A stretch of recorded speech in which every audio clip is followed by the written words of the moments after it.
My motivation comes from the fear of having regret. Why am I doing this? And make it fun. You either win or you learn, but you never lose. Hello guys, I'm Rasmus and you're watching SLIKHAAR TV Friends. My name is Emil and you're watching the 4th episode, and today we have Patrick all the way from Sweden. He has a good question for all of us. Hi guys, my name is Patrick. I am from Sweden, Gothenburg, but I currently live in Stockholm. I'm 23 years old and I have started my own business about a year ago. I have one question for you guys, and it's about motivation, because right now it feels like I'm climbing on a very steep mountain and I just want to achieve my life goals, and I was just wondering how you guys do it. I'd be very grateful for an answer. Thank you guys. See ya. Thank you very much for your question, Patrick. We think it's a very common issue to stay motivated. How do you keep the passion going? And for that we have invited Marino today, and Antonio and Dre Drexler. What's up, gentlemen? My name is Marino. I run the YouTube channel Alpha M, where we talk about everything you need to know to be awesome. Hey guys, I'm Antonio Centeno, the founder of RMRS. I help guys leverage the science of style to earn more money, get what they want out of life. And if you want to learn more, check out my YouTube channel. Pretty easy to find. Just type in RealMenRealStyle. What's up guys, Dre Drexler, men's lifestyle influencer here. Thank you so much for tuning in to SLIKHAAR TV Friends, episode 4. So first one up, hang on, Marino. So this is a great question. For me, motivation has never been like my issue. I've always been super motivated. I just haven't always known what business or what opportunity or what direction I should go.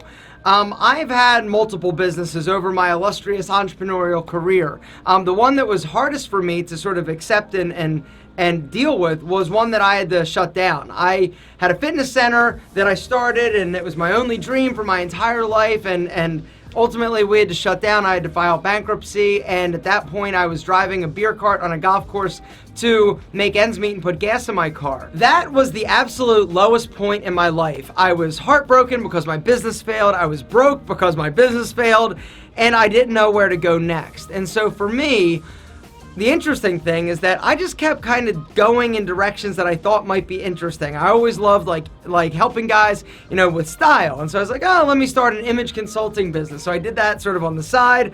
One thing led to another. My wife gave me a video camera. Hey, let me try that. And so it was constantly trying new things and testing different things. I've had a lot of businesses that have worked. I've had a lot of businesses that haven't worked. But in terms of me, my motivation comes from fear of not doing something amazing. My motivation comes from the fear of having regret. And so, in my opinion, you know, if you're not super passionate about what you're doing now, maybe it's what you're doing and not necessarily your drive and your motivation. And so I would definitely keep your eyes open and see if it's actually something you want to pursue, or if there's a new direction that reveals itself that is more amazing and you feel incredible doing it. Being an entrepreneur, it takes a lot of hard work and it's not always going as planned, but as long as you can see the light at the end of the tunnel and you work hard, then you will get there.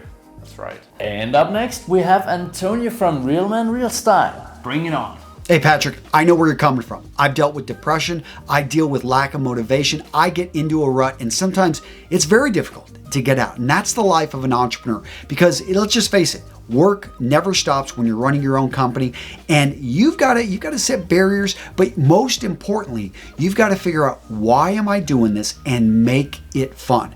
And this is something we all fall into. For me, it came down to actually filming video a while back. I was falling into the same routine and it wasn't as much fun as it used to be.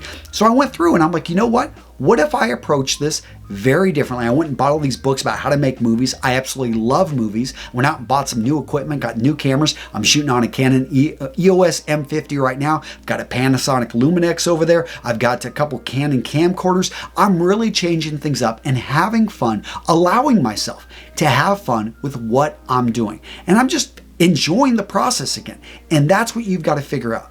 Why am I falling into this rut? What's making me depressed? What is sapping away my motivation? And all of a sudden, find things that can combat that. And oftentimes, it's playing with your job. It's playing at work. And a lot of people, they're like, how can you do that and make money? You can't. You can set it up. You know, one of the things, I've got a no a-hole rule. And I enjoy actually not working with people that I'm like, you know what? I don't think I would like to hang out with this guy. And yes, I've set myself and my business up in a position where we can be in that position of strength. But I think if you can zero down on really what you're in business for, who you want to work with. And that's another thing. Don't work with anyone who isn't your target avatar, isn't someone that's going to motivate you, isn't someone that can pay the bills, isn't someone that's not going to be a drag on your life and on your business. So do that. Identify your why. Think about what you want to stand for and make it fun again. And that right there is going to do wonders for your motivation. Spice up things. Yes. You need to fall in love with your work. Bring the happiness into the working space. In fact, we have a pull-up bar here at the at the working station. You can always take 10 pull-ups, right? Yeah. It's just like a girlfriend. You need to fall in love with her every day, and you two should have fun together. So that's how it should be when you are self-employed, at least. So up next we have Dre Drexler. So we got a great question here by Patrick. Seems like you got some really cool dreams and goals going on, man. And first off, I would just have to say that you got to realize you're a young dude, just like me, man. And you got your whole entire life ahead of you, so don't put too much pressure on. Secondly, you got to enjoy the process. You have to enjoy the process more than you enjoy the success. You know, everybody wants to eat, but very few are willing to hunt. Also, any failures that you face along the way, just know that that is part of the process. So many people think that failure is the opposite of success, when in actuality, failure is part of success. Failure is part of that mountain that you're climbing, man. And honestly, I'm gonna say it like it is, but you know, it may take years and years and years of hard work, but the only way that you could fail is if you give up. Simple as that. Remember, you either win or you learn, but you never lose. And if you look at life that way, you'll be untouchable, man. And remember, I'll be right there alongside of you, man. I mean, there's so many things that I want to do that I have yet to accomplish. There's so many dreams and goals that I still have. I feel like I'm running up that steep mountain alongside with you. But as long as we work hard and we enjoy the process, and as long as we keep chasing our dreams and goals like a racehorse with its blinders on, you know, staying focused on the prize, then honestly, we won't be going nowhere but up. Thank you very much, Dre, for your piece of advice. Nice as always. I think it's very nice to make a perspective from the real life.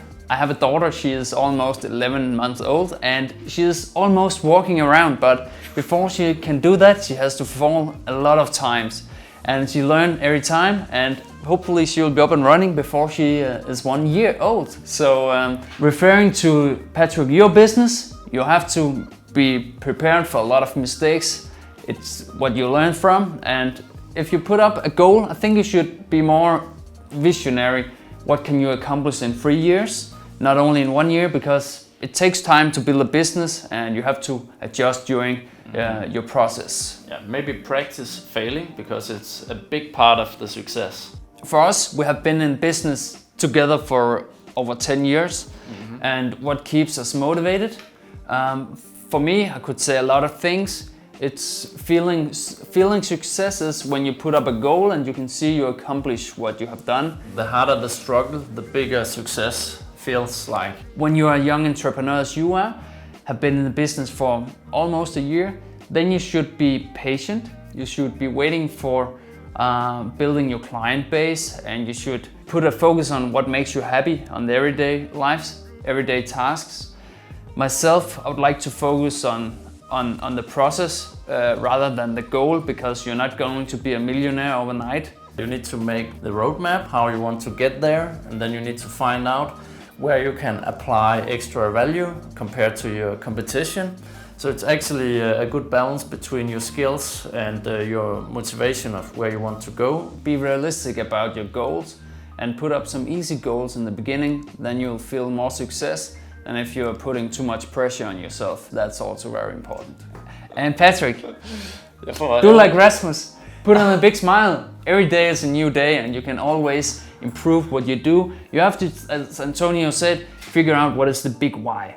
When you know what that is, then you can start expanding your business and make it grow and, you know, get in the grind every morning. That's how you're gonna succeed in the long run. And now it's time to say goodbye. Here we have the cast. And remember to like, comment and subscribe in the comment section. Let us know what you have to say about this program. And of course, they can go to Facebook. We have a community. And if you're brave enough, you can have your question answered here on the program. Just like Patrick. Yeah, that's right. Emil Rasmus, another value-packed, amazing episode. Thank you so much for having me. Hopefully we can do it again, guys. Thanks for watching, and make sure to subscribe to this channel. Patrick, you can do this. I believe in you. Remember, obstacles are there to stop other people, not you. So I hope you guys enjoyed today's video. Thank you so much for having me a part of Slick Hair TV and Friends once again. I'm looking forward to seeing you guys soon, and I'll talk to you guys later. Shaka bruh. Coming up next, we have alcohol. And how to talk with girls when you're a little bit drunk. That's something you know about, Rasmus? I don't know. We might find out in the next episode. See you guys next time.